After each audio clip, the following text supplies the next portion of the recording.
Juin jusqu'au 22 juillet prochain. 10 000 visiteurs sont attendus à l'occasion du double anniversaire avec les 60 ans du festival et des 150 ans de la disparition de George Sand. L'événement partenaire du Centre des Monuments Nationaux rend hommage à la célèbre écrivaine de Nohant en prévoyant une programmation autour de la femme avec des événements riches et variés. Découvrez sa présentation à travers le reportage de Manon Delassus.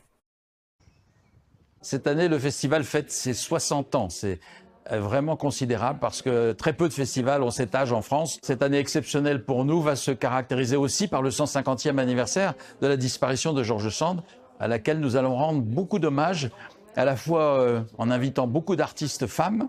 Elisabeth Leonskaya, par exemple, la grande dame du piano, sera là pour l'ouverture le 6 juin.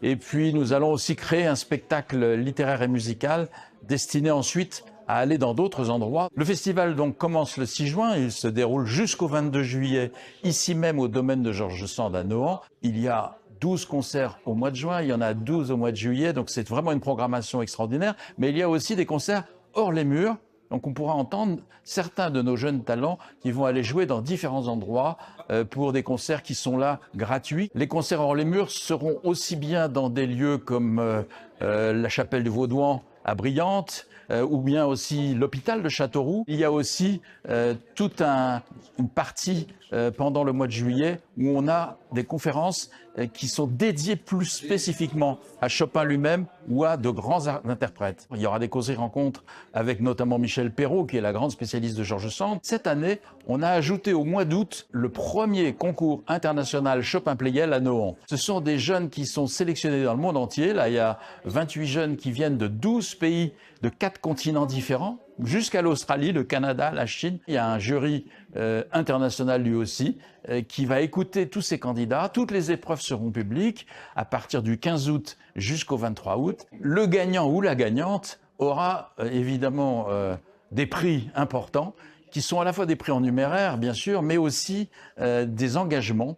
Le gagnant jouera à New York, jouera à Rome, jouera à Vienne, jouera à Paris. En parallèle, énormément de rencontres. Nous ouvrirons une exposition d'une artiste photographe, Flore, qui a donc passé quelques temps à Nohant, les 4 saisons à Nohant en 2024, et qui présentera son travail de photographie. Ça, ce sera à partir du mois d'avril, donc tout le long de l'été et jusqu'au mois de novembre. Nous aurons également une résidence d'artistes, les Anges au plafond, qui viendront créer la petite forme du grand spectacle qu'ils sont en train de construire, qui s'intitule Georges sans S.